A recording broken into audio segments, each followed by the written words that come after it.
Howdy Sketchies, it's Megan of Hello North, and today we're doing an original painting and art chat.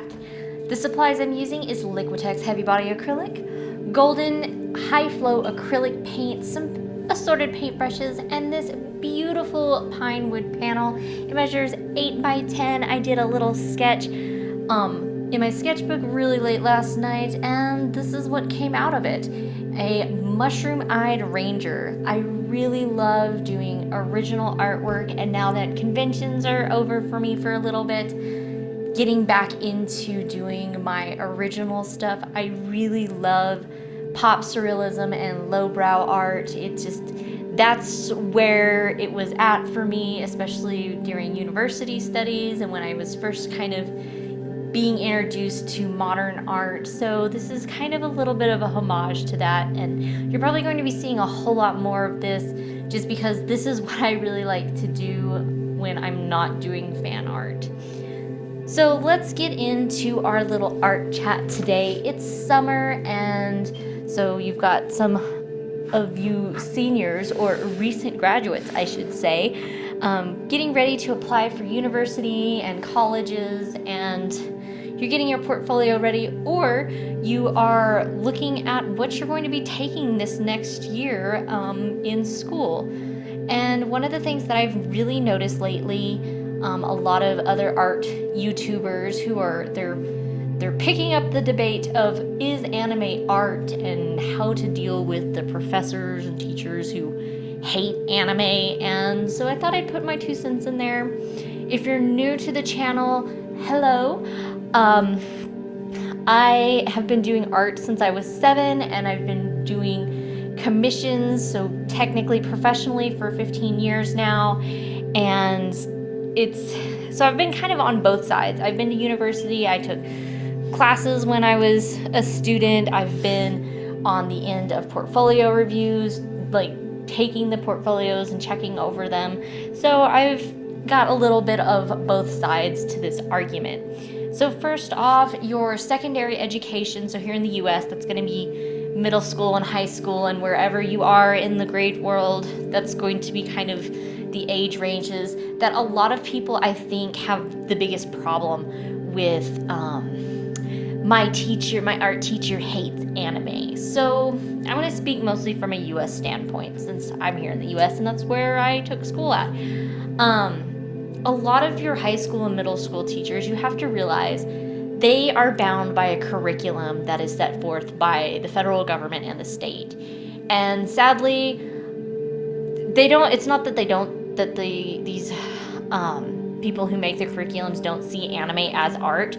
They are very classically trained, and most of them want to study what I would consider the beginner art category. So a lot of classical studies, a lot of very much beginner art theories and things like that. Like drawing the hallway, doing perspective. You're not going to be doing a whole lot of like character design or people drawing in your secondary education, such as middle school and high school.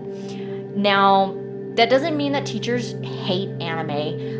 I've met a lot of art teachers at that level who love anime. It's just they're bound by curriculum and they can't teach it, or they're trying to kind of open your mind to new ideas and new concepts, even if they are old.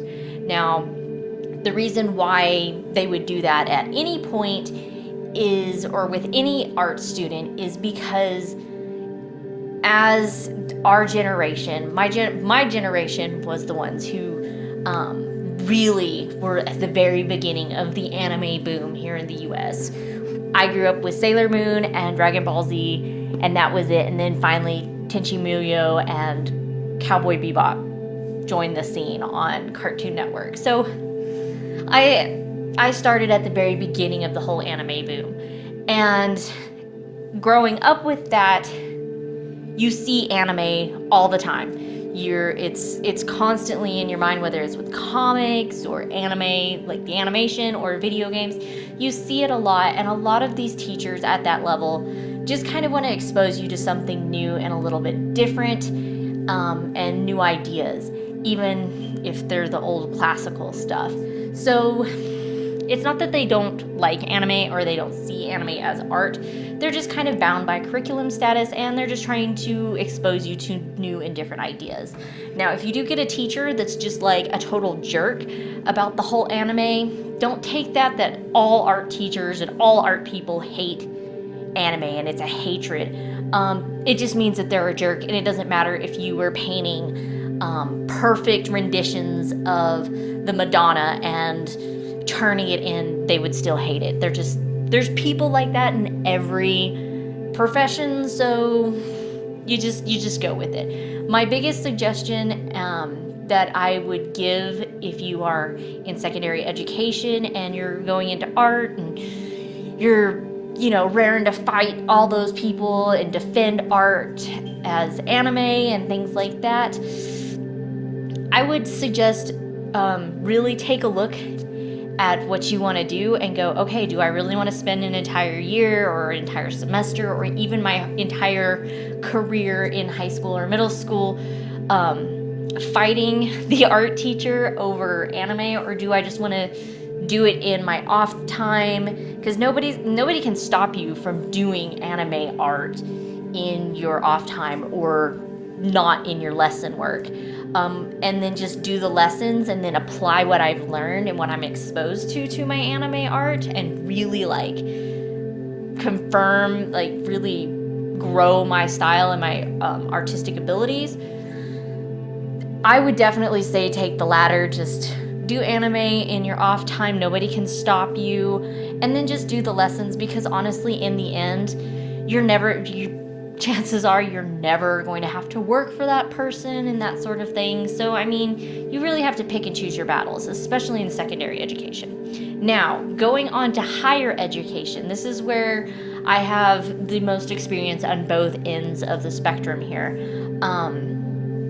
When you are putting forth your portfolio, and this is what I hear a lot of people say, like they put anime, their best work, and most of it was anime, into their portfolio, and their portfolio was denied, or a professor did not like it and that sort of thing. Coming from a portfolio reviewer, which I have done some portfolio reviews on the reviewer side, when you put anime in your portfolio, even if it's fantastic, I mean, it is like top-notch work, you have to realize that reviewers are normally small teams, even if it's a large art college, and they will look at portfolios, like hundreds of them at one time. And if 80% of those portfolios are of anime art, you're going to be very desensitized very quickly, and I mean, it's all going to start to look the same. Nothing's going to be standing out. Even if they're fantastic artists,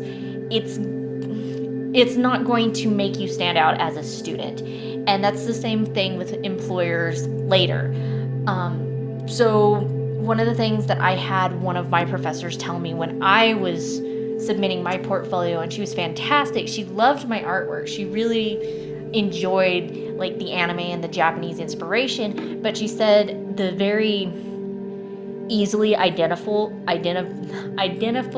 blah, blah, blah, I can't talk today, pieces that are it's easy to tell that these are anime, this is either fan art or something like that. She actually said, please take them out of your portfolio. It's not because they weren't good, it's because it will take away from you standing out. And I mean, once she told me that, I understood it. It's not because people hate anime or they don't see anime as art. It's just that they see it so much. And in theory, pretty much if you're an animator or you're going more for like illustration or character design, with a little bit of practice, any artist could do anime easily. I mean, most anime artists can draw Sailor Moon. Most anime artists can draw Dragon Ball Z style. So they really want something new and original. So I mean, when you look at it from that standpoint, you go, oh, that makes so much more sense. It's not because they hate it or there's a huge ban on it. It's because they see it so often, and especially now that it has really fully saturated our culture here over in the West. They see it so much, it's overdone at this point. And so they're looking for something new. And based on what I said about your secondary education, when you're taking your classes at university level, you can either fight the teacher, like consistently trying to prove that anime is art. I mean, you can either take it that, hey, I'm gonna go to class, I'm gonna do the assignments, do what they ask, and then once I get my degree, I can just basically go, I can do whatever I want. Which, I mean, you can do whatever you want in your off hours. Nobody's stopping you from doing anime. Or you can fight the teacher at every turn and just have a horrible experience. And honestly, I would rather myself, if I was having to do classes all over again, just do what the teachers asked, which that's what I did, and just take things that I learned. I mean, when I was in college, when I first started college, I mean, everything that I knew was anime. I knew about all the classical artists, and by doing the required lessons instead of just doing anime, it forced me to expose myself to new ideas, new artwork. And that's where I actually fell in love with pop surrealism and lowbrow art and a lot of these art movements that are going on right now that are amazing. And it helped push my style, quote unquote, of anime to a different level, to where now it's not anime, it's not comics, it's not this, it's my own personal style. So when you're going into university and you're like anime is art, anime is life, you really need to step back and you need to go, okay, do I want to fight it at every chance that I get, or do I want to expose myself to new ideas and just do what the teacher asks and just get it over with, like pull off the Band-Aid and then graduate and then do whatever the heck I want? Or do I want to just fight the teacher and have a horrible experience and be almost closed-minded to an extent, to where you're only focused on one style and you're not really pushing yourself? So I would definitely really decide on what you're going to do. So now that little art chat is done, let's talk about what I just painted. So this is definitely heavily inspired by pop surrealism and lowbrow art. If you haven't ever heard those terms, Google it. Oh my gosh, if you love pop culture, you're gonna love both of those. And there's even super lowbrow art, which is even crazier, but it is my heart. I love that style of artwork, and honestly, I'm probably gonna do an entire painting series based on this kind of style. I really love doing this. I actually, even after I shot the video, I went back in and I added some more stuff just because, get those gears going. You just can't stop. And I hope you guys enjoyed the video and our little art chat today. If you would like to purchase a wonderful print of the Mushroom Ranger, she is on my store envy page right now. I'm trying to decide where I'm going to be selling the original. But if you haven't yet, hit that subscribe button, become a sketchy, and here's a couple videos that you might enjoy. But until next time, guys, keep on sketching.